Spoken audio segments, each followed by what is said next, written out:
حضرت علی ہی کا فرمان ہے کہ جس شخص نے ایک فرض روزہ چھوڑ دیا،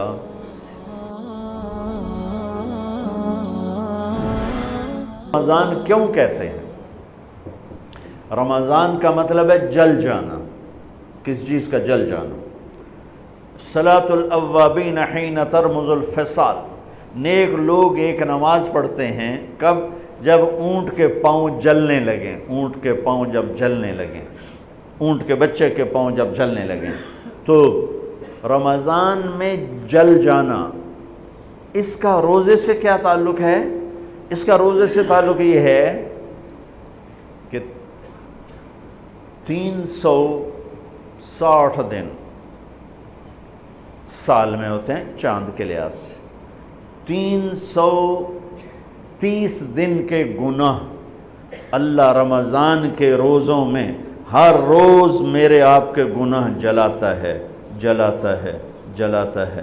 بھوک لگتی ہے ایک آگ بنتی ہے، پیاس لگتی ہے ایک آگ بنتی ہے، تو ہمارے لکڑی کی آگ میں چیزیں جلتی ہیں اور ہماری بھوک، روزے کی بھوک کی آگ میں گناہ جلتے ہیں، اور 29ویں روزے اللہ سارے سال کے گناہوں کو جلا کے روزہ والا یا روزے والی کو ایسے پاک کر دیتا ہے جیسے آج ماں کے پیٹ سے نکلا ہو، ایسے ان کو خوبصورت کر دیتا ہے۔ حج کا مہینہ آیا، اعمال اسی طرح ہیں جیسے ہوتے ہیں۔ رمضان کا مہینہ آیا تو میرے نبی کا اعلان ہو گیا، ایک فرض 70 فرض کے برابر ہو جاتا ہے، کمال، نفل فرض کے برابر۔ فرض اور نفل میں فرق کیا ہے؟ حضرت علی ہی کا فرمان ہے کہ جس شخص نے ایک فرض روزہ چھوڑ دیا، پھر قیامت تک اس کی قضا میں نفل روزے رکھتا رہا، تو ایک روزے کا یہ سارے روزے بدلہ نہیں ہو سکتے۔ ایک نماز چھوڑ دی اور پھر اس کی قضا میں قیامت تک نفل پڑھتا رہا، تو فرض نماز کی ایک رکعت کے ایک سجدے کے برابر بھی نہیں ہے۔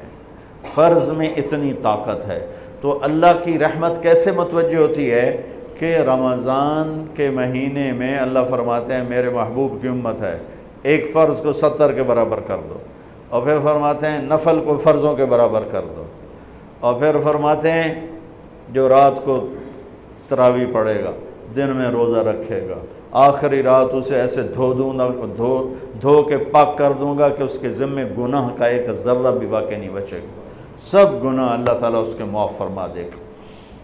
اور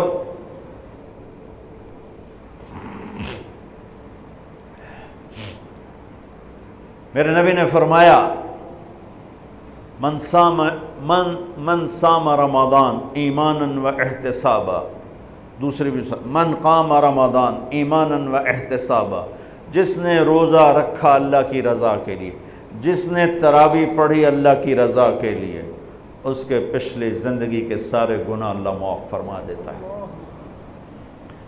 رات کا قیام کسی امت کو نہیں ملا۔ دیکھو روزہ سخت تھا تو ان کا قیام اللیل نہیں تھا، چونکہ وہ اپنی کتاب پڑھ سکتے ہی نہیں تھے۔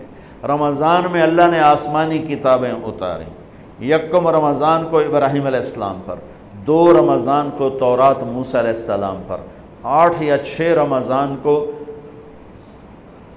عیسیٰ علیہ السلام ان پر، موسیٰ علیہ السلام پر، ان پر داؤد علیہ السلام پر زبور کو اتارا، اور 12 یا 18 رمضان کو عیسیٰ علیہ السلام پر انجیل کو اتارا، اور 21 رمضان کو اللہ تعالیٰ نے پیر کی رات لیلۃ القدر میں غار حرا کے اندر اللہ تعالیٰ نے اپنے محبوب پر کتاب کو اتارا۔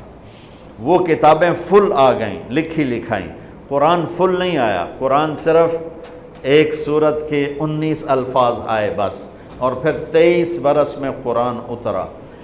کتنے انبیاء ایسے گزرے ہیں جن کے پاس جبریل زندگی میں ایک دفعہ آیا، زندگی میں جبریل ایک دفعہ، اور ایک سے لے کر آگے کوئی تعداد مقرر نہیں ہے، 100 دفعہ 200 دفعہ، لیکن آپ حیران ہوں گے ہمارے نبی پر جبریل 23 برس میں 24,000 دفعہ آئے، 24,000 دفعہ، جو ایک عجب العجائب ہے، عجب العجائب ہے۔ تو میرے بھائیوں، رات کی تراویح، دن کا روزہ، تراویح میں کیا ملنے والا ہے؟ میرے نبی کا فرمان ہے، ہر سجدے پہ 1500 نیکی، ہر سجدے پہ 1500 نیکی۔ تھوڑی اپنی کاروباری مصروفیت گھٹاؤ، اپنی کاروباری مشقت گھٹاؤ، اپنے ملازموں کی بھی مشقت گھٹاؤ، تاکہ وہ تراویح پڑھ سکیں، روزہ رکھ سکیں، بشاشت سے پڑھ سکیں، اور اللہ کا فضل ہے ڈھیلے سے ڈھیلا حافظ بھی ہو تو 1.5 گھنٹے میں سارا کچھ نمٹ جاتا ہے۔ اتنی سی ہمت کرو میرے بھائیوں کہ افطاری میں تھوڑا کھاؤ۔ اگر تم پہلوانوں کی طرح شروع ہو گیا نا، پھر تو تم سے عشاء بھی نہیں پڑھی جائے گی، تراویح تم نے کیا پڑھنی۔ روزہ جسم کی فالتو چیزوں کو جلاتا ہے، روزہ ایک قوت پیدا کرتا ہے ایمانی شیطان کے خلاف۔ وہ کیسے پیدا کرتا ہے شیطان کے خلاف؟ اللہ تعالیٰ حلال کو بھی حرام کر دیتا ہے۔ جب بیوی کو بھی شہوت سے دیکھنا حرام ہو گیا اور یہ اس پہ قابو پا گیا تو اوروں کی عزت کو یہ حرام نظر سے کیوں دیکھے گا؟ جب یہ حلال کھانا چھوڑ گیا تو یہ جھوٹ کیوں بولے گا، یہ گالی کیوں دے گا، یہ غیبت کیوں کرے گا؟ جب یہ کان میں دوائی ڈالنا چھوڑ گیا کہ روزہ ٹوٹ جاتا ہے، تو یہ اوروں کی غیبت کیوں سنے گا، اوروں کی برائی کیوں سنے گا؟ جب یہ آنکھ میں دوائی نہیں ڈالتا ہے کہ وہ حلق میں جاتی، وہاں سے وہ پیٹ میں چلی جاتی ہے، روزہ ٹوٹ جاتا ہے، تو یہ ان آنکھوں سے غلط کیوں دیکھے گا؟ یہ غلط کیوں کسی کی عزت کے اوپر اپنی بددیانت نظر کو ڈالے گا؟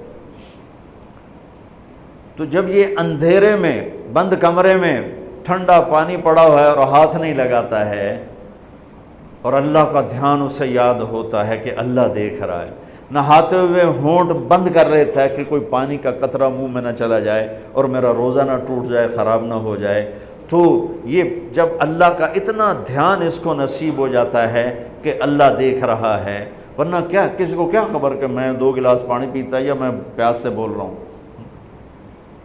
تو جب وہ اللہ کو اتنا اپنے دھیان میں لے آتا ہے کہ اللہ دیکھ رہا ہے، میں پانی نہیں پیوں گا، اللہ دیکھ رہا ہے، میں بیوی کو ہاتھ نہیں لگاؤں گا، اللہ دیکھ رہا ہے، میں کسی کی عزت پر بری نظر نہیں ڈالوں گا، اللہ دیکھ رہا ہے، میں کسی کی برائی نہیں سنوں گا، اللہ دیکھ رہا ہے، میں کسی کی برائی نہیں کروں گا، تو پھر جب یہ بازار میں جائے گا تو جھوٹ تو نہیں بولے گا، جب یہ تولے گا تو غلط تو نہیں تولے گا۔ ہاں یہ الگ بات ہے، بہت سے مجھے ملے کہ جب بس رمضان میں جھوٹ چھوڑ دیتے ہیں، اس کے بعد پھر شروع ہو جاوی تھا رمضان میں رشوت نہیں لیتا ہوں، اس کے بعد پھر شروع ہو جاتا ہے۔ تو چلو شکر ہے 1 مہینہ تو مسلمان رہتے ہیں۔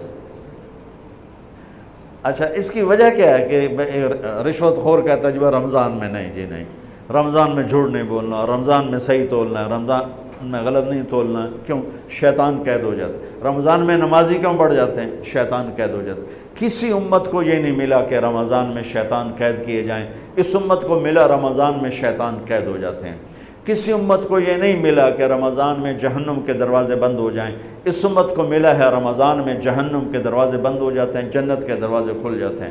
کسی امت کو یہ نہیں ملا کہ ان کے لیے ہر مخلوق دعا کرے، رمضان کے مہینے میں اس امت کو یہ ملا ہے کہ ان کے روزہ رکھنے والوں کے لیے چونٹیاں بھی دعا کرتی، پرندے بھی دعا کرتے ہیں، مچھلیاں بھی دعا کرتی ہیں، ہوائیں دعا کرتی ہیں، ہر شے دعا کرتی ہے روزہ رکھنے والے کی۔ اس امت کو ملا۔ کسی امت کو یہ نہیں ملا کہ آخری رات ان کی سب کی بخشش ہو جائے، اس امت کو ملا ہے کہ رمضان کی آخری رات سب کی بخشش ہو جاتی۔ کسی امت کو یہ نہیں ملا کہ جنت کی حوریں انہیں روزوں میں یاد کریں، اس امت کو ملا ہے کہ اللہ تعالیٰ جنت کو کہتا ہے کہ تو تیار ہو جا، میک اپ کر لے، میرے بندے آ رہے ہیں، دلہن بن جا، سج دھج کے مجھے دکھا دے تاکہ میں اپنے بندوں کو پیش کروں تحفے کے طور پر۔ یہ ہے تمہاری بھوک کا بدلہ، یہ ہے تم